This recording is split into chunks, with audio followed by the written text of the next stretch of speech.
నమస్కారం. Doctor stock gynaecology కార్యక్రమానికి స్వాగతం.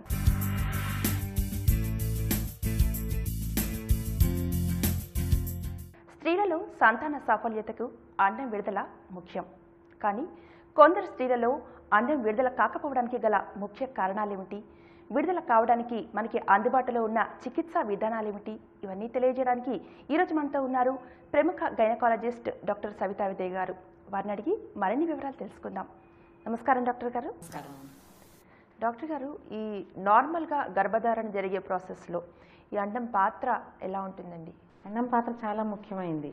ఎందుకంటే మనకి ఒక బిడ్డ తయారవ్వాలి అంటే స్త్రీ నుండి అండం రావాలి, పురుషుడి నుండి వీర్యకణం రావాలి. ఈ రెండు కలిసినప్పుడు ఫలదీకరణ అనేది జరుగుతుంది. అంటే స్త్రీ యొక్క అండంలో ఒక సగం క్రోమోజోములు ఉంటాయి, పురుషుడి యొక్క వీర్యకణంలో ఒక సగం క్రోమోజోములు ఉంటాయి. ఈ రెండు కలిసినప్పుడు మొత్తం ఒక ఇండివిజువల్కి కావాల్సిన పూర్తి క్రోమోజోములు వస్తాయన్నమాట. దీన్ని ఫలదీకరణ అని అంటారు. ఫలదీకరణ జరిగిన తర్వాత ఇది తిరిగి ఫెలోపియన్ ట్యూబ్లో నుండి గర్భాశయంలోకి ప్రవేశించటం, ఎంబ్రియో లేదా పిండం, తర్వాత అక్కడ గర్భాశయం లోపల తుక్కుని పెరగటం, ఇవన్నీ తర్వాత.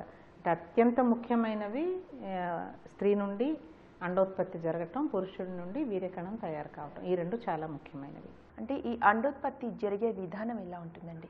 అండోత్పత్తి అనేది ఏమిటంటే మామూలుగా ఇప్పుడు ప్రతి స్త్రీలో కూడా పుట్టినప్పుడు అంటే తల్లి గర్భంలో తను పెరుగుతూ ఉన్నప్పుడు ఆడపిల్లగా తన యొక్క అండాశయాల్లో ఎన్నైతే అండాలు ఉన్నాయో అదే సంఖ్య ఉంటుంది జీవితాంతం. అంటే పుట్టిన తరువాత కొత్తగా అండాలు తయారు కావటం అనేది స్త్రీలో జరగదు. అంటే పురుషుల్లో వీర్యకణాల ఉత్పత్తి తరచుగా జరుగుతూనే ఉంటుంది, అది కంటిన్యూయింగ్ ప్రాసెస్. అయితే స్త్రీలలో మాత్రం అండాలనేవి, అంటే అండాల యొక్క నిల్వ అనండి, ఈ అండాలనేవి తల్లి గర్భంలో ఉన్నప్పుడు మామూలుగా 20 వారాల శిశువుగా, అంటే 5వ నెల తల్లి గర్భంలో ఉన్నప్పుడు దాదాపు 70 లక్షల అండాలు ఉంటాయి ఓవరీస్లో. అయితే ఇవి రాను రాను తగ్గుతూ వస్తాయి సంఖ్య. పుట్టేటప్పటికి దాదాపు 20 లక్షల అండాలు మాత్రమే ఉంటాయి ఆడపిల్ల పుట్టినప్పుడు ఆమె ఓవరీస్లో అన్నమాట.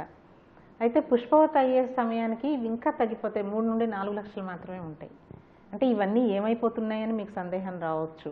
అంటే ఇవన్నీ కూడా ఒక ప్రాసెస్ ఆఫ్ ఎట్రీసియా, అంటే కరిగిపోవటం లేదా నశించిపోవటం. అంటే కొన్ని ప్రతి నెల కొన్ని అలా తరిగిపోతూనే ఉంటాయన్నమాట. అంటే పుష్పవతి అయ్యే సమయానికి ఏమవుతుందంటే ఒక 10-15 ఫాలికల్స్ అవి ఎంచుకోబడతాయి. దీన్ని రిక్రూట్మెంట్ అంటారు. అంటే ఏ యొక్క అండం ఇది పెద్దదయ్యి ఈ నెల ఇది బయటకు వస్తుంది అన్న దాని కొరకు దాదాపు 10-15 పెరుగుతూ వస్తాయి. వాటిలో నుండి ఒకటి మాత్రం డామినెంట్, అంటే అది ముఖ్యమైనది ఉంటుంది, అది మాత్రం ఎక్కువగా పెరుగుతుంది. దాని నుండి అండోత్పత్తి ఆ నెలలో జరుగుతుంది అనమాట. అంటే మిగతా ఫాలికల్స్ అన్నీ కొంతవరకు పెరిగి తర్వాత అవి క్షీణించిపోతాయి అన్నమాట. సో ఈ ఫాలిక్యులర్ ఎట్రీసియా అనేది జీవితాంతం జరుగుతూనే ఉంటుంది. అంటే మనం చెప్పుకోవాలంటే మామూలుగా స్త్రీ యొక్క పునరుత్పత్తి వయసులో, అంటే మీరు 13 పెద్ద మనిషి అయినప్పటి నుండి 12-13 ఏళ్ళ వయసు నుండి మెనోపాస్ వచ్చే వరకు, అంటే దాదాపు 50 సంవత్సరాల వయసు వరకు మనకి లెక్క చూసుకుంటే ఈ అండోత్పత్తి కొరకు 400 నుండి 500 అండాలు మాత్రమే ఖర్చు అవుతాయి. మిగతావన్నీ కూడా అవి గ్రాడ్యువల్గా కరిగిపోతాయి అన్నమాట. సో ఈ అండాలు తయారు కావటం, మరి ఇవి ఏ రకంగా ఎంచుకోబడతాయి, అండం ఎలా విడుదలవుతుంది అనేది ఈ రకంగా జరుగుతుంది. తర్వాత అండం విడుదల కావాలి అంటే మామూలుగా ఈ ఒక శరీరంలో ఒక యాక్సిస్ అనేది ఉంటుంది, ఒక చక్రం వంటిది. దాన్ని మెదడులోని హైపోథాలమస్ పిట్యూటరీ గ్రంథుల నుండి ఈ అండాశయాల్ని ప్రేరేపితం చేసే హార్మోన్లు విడుదలవుతాయి. అక్కడి నుండి ఆ హార్మోన్లు GnRH ఎనలాగ్ అంటారు. తర్వాత పిట్యూటరీ గ్రంథి నుంచి FSH, LH అనే హార్మోన్స్ వస్తాయి. ఇవి అండాశయాల మీద పనిచేసి అండోత్పత్తికి తోడ్పడతాయి. తిరిగి అండం నుండి విడుదలయ్యే ఈస్ట్రోజన్, ప్రొజెస్ట్రాన్ హార్మోన్లు ఏంటంటే తిరిగి వెనక్కి వెళ్ళి హైపోథాలమస్ పిట్యూటరీ మీద పనిచేస్తాయి. మొత్తం ఇది ఒక చక్రంలాగా, స్త్రీ యొక్క పునరుత్పత్తి వయసు మొత్తంలో ఇది ఇలా చక్రంలాగా నడుస్తూనే ఉంటుందన్నమాట. చక్ర భ్రమణంలాగా తిరుగుతూనే ఉంటుంది. అంటే ఈ అండోత్పత్తి అనేది అందరి స్త్రీలలో ఒకేలా ఉంటుందండి? ఇప్పుడు ఈ అండాల నిల్వ అనే దాన్ని బట్టి ఉంటుంది అండోత్పత్తి అనేది. మామూలుగా పునరుత్పత్తి వయసులో మెనార్కీ నుండి మెనోపాస్ వయసు వరకు జరగాలి. అయితే మొట్టమొదట దాదాపు ఒక పుష్పవతి అయిన మొదటి సంవత్సరం వరకు, తర్వాత మెనోపాస్కి ముందు కొన్ని సంవత్సరాల ముందుగా కూడా, చిన్నప్పుడేమో హార్మోన్లు ఇంకా సక్రమంగా పని చేయకపోవటం వలన అవి వాటి పనితీరు నేర్చుకుంటూ ఉండటం వలన మొదటి సంవత్సరం 2 సంవత్సరాలు అండం విడుదల కాకపోవచ్చు పుష్పవతి అయిన తర్వాత. అలాగే మెనోపాస్కి ముందు కొన్ని సంవత్సరాలు ఏంటి, దాదాపుగా ఒక 5 నుండి 10 సంవత్సరాలు ముందుగా ఏమవుతుందంటే ఈ అండాల నిల్వ తగ్గిపోతూ ఉండటంతో హార్మోన్ల స్థాయి కూడా తగ్గిపోతూ ఉంటుంది. అందుకని అండోత్పత్తి మామూలుగా 20-30 సంవత్సరాల వయసు మధ్యలో టంచన్గా కరెక్ట్గా ప్రతి నెల అండం విడుదల కావాలి స్త్రీ యొక్క ఆరోగ్యం కనుక బాగుంటే. కానీ మెనోపాస్ ముందు 40 నుండి 30 నుండి ఇది కొంచెం తేడా వస్తుంది. ఇంకా దాదాపు 40కి వచ్చేటప్పటికి దాదాపుగా అండం విడుదల అనేది జరగదన్నమాట. స్త్రీలందరిలో కూడా ఇది ఒకేలా ఉన్నప్పుడు ఈ సంతానలేమి సమస్య కొందరు స్త్రీలలో ఎందుకు వస్తుందండి? అంటే సంతానలేమికి చాలా కారణాలు ఉన్నాయి. మనం ఇప్పుడు ప్రత్యేకంగా అండోత్పత్తి గురించి మాట్లాడుకుంటున్నాం కనుక ఈ ఓవ్యులేషన్ అనేది కొంతమంది స్త్రీలలో జరగదు, పూర్తిగానైనా జరగదు, ఎనోవ్యులేషన్ అంటారు. లేదా జరుగుతూ ఉన్నా కూడా ఎప్పుడో ఒకసారి, లేదా అండం సరిగ్గా బలంగా తయారవకుండా సరైన సైజుకి రాకుండానే ఎగ్ రిలీజ్ అవటం జరుగుతుంది, డిసోవ్యులేషన్ అంటారు. సో ఇటువంటి పరిస్థితుల్లో గర్భధారణకి పరిస్థితులు అనుకూలంగా ఉండవన్నమాట. ఇది ఎందుకు జరగదంటే మనం ఇందాక మాట్లాడుకున్నట్లు ఇప్పుడు ఈ హార్మోన్లు అనేవి బ్రెయిన్లో హైపోథాలమస్ పిట్యూటరీ గ్రంథుల నుంచి వస్తాయి. అక్కడ నుండి మొదలన్నమాట. అంటే ఈ వరల్డ్ హెల్త్ ఆర్గనైజేషన్ వాళ్ళు 2 భాగాలుగా విభజించారు అండోత్పత్తి జరగని స్త్రీలని, 2 గ్రూపులుగా. మొదటి గ్రూప్లో ఏమిటంటే వీరికి అండాల నిల్వ సరిగ్గానే ఉంటుంది, కానీ హైపోథాలమస్ పిట్యూటరీ గ్రంథుల నుండి హార్మోన్లు సరిగ్గా విడుదల కాకపోవటం వలన అవి అండాశయాల్ని ప్రేరేపితం చేయలేవు అండం విడుదల చేయటానికి. అందుకని ఆ హార్మోన్ల లోపం అన్నమాట. ఇకపోతే రెండవ రకం ఏంటంటే హైపోథాలమస్ పిట్యూటరీ వాటి నుండి వచ్చే హార్మోన్స్ అన్నీ చక్కగానే పనిచేస్తాయి, అయితే అండాశయాలు ఆ హార్మోన్లకి స్పందించటం లేదు, అందుకని అండోత్పత్తి జరగదన్నమాట. దీన్ని WHO గ్రూప్ 2 అని అంటారు. మనకి ముఖ్యంగా కనపడేది ఈ 2వ రకం గ్రూపు. ఈ 2వ రకంలో మనకి ముఖ్యంగా చెప్పుకోదగింది పాలిసిస్టిక్ ఓవేరియన్ సిండ్రోమ్ లేదా PCOS అనే వ్యాధి.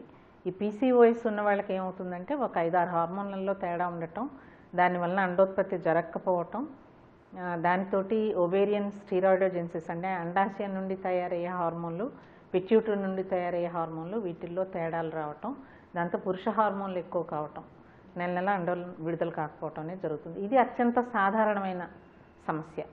ఎక్కువగా మనం ఇన్ఫర్టిలిటీ, ఎనోవ్యులేషన్, అండం విడుదల కాకపోవటం మూలన సంతానం కలగట్లేదు అన్న వాళ్ళల్లో ముఖ్యంగా మనం చూసేది PCO సమస్య. తర్వాత ఇంకా కొన్ని శరీరంలో మిగతా హార్మోన్లకు కూడా దీంట్లో ప్రాధాన్యత ఉంటుంది. ఉదాహరణకి థైరాయిడ్ హార్మోన్ లోపం ఉన్నా ఎక్కువ పనిచేసిన, మరి లేదా ప్రొలాక్టిన్ అనే హార్మోన్ పిట్యూటరీ నుండి అది ఎక్కువగా స్రవించిన తక్కువగా స్రవించిన, వీటిలో తేడాలు వస్తే కూడా మనకి అండం విడుదల కాకపోవటం జరుగుతుంది. ఇప్పుడు ఓవేరియన్ రిజర్వ్ అంటారు, అంటే అండాల నిల్వ అనేది అందరి స్త్రీలలో ఒకేలా ఉంటుందా? ఉండదు. ఈ మధ్య దీనికి చాలా ప్రాధాన్యత వచ్చింది.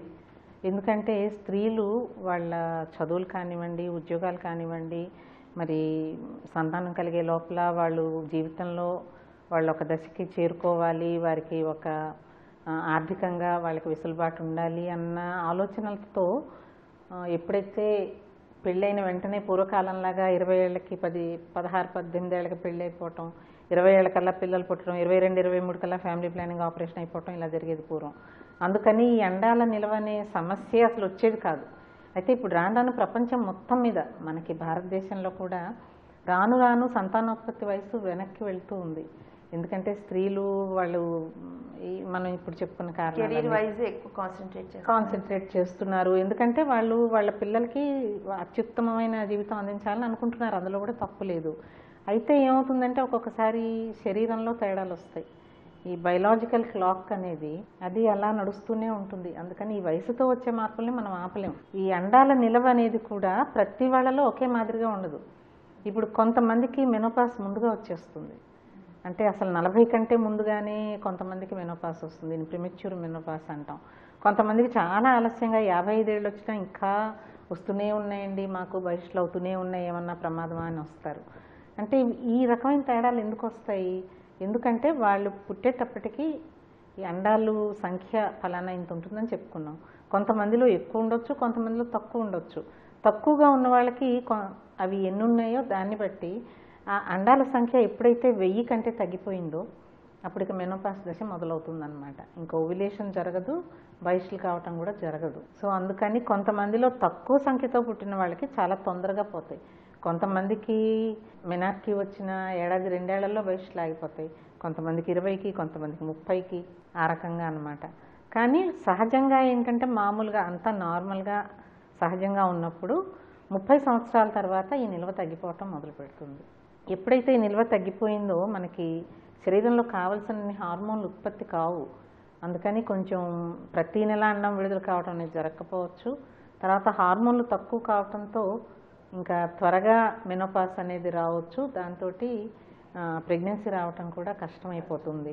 అందుకని ఇటువంటి స్త్రీలు ఎవరికైతే అండాల నిల్వ తక్కువ ఉందో అటువంటి వారు ఇంకా గర్భిణీ ఇప్పుడప్పుడే వద్దు, ఇంకా కొన్నాళ్ళు ఆగుదాం, కొన్ని సంవత్సరాలు అని అనుకుంటే ఏమవుతుందంటే ఈ లోపల వారికి ఉన్న అండాల నిల్వంతా అయిపోతే ఇంకా వారికి ప్రెగ్నెన్సీ వచ్చే అవకాశం ఉండదు. ఇంకా గర్భధారణ జరగాలి అంటే వేరే దాత నుండి అండం గ్రహించి దానిని భర్త యొక్క స్పర్మ్తో ఫెర్టిలైజ్ చేసి డోనర్ ఎగ్ అంటారు, అటువంటి చికిత్స చేయాల్సి ఉంటుందన్నమాట.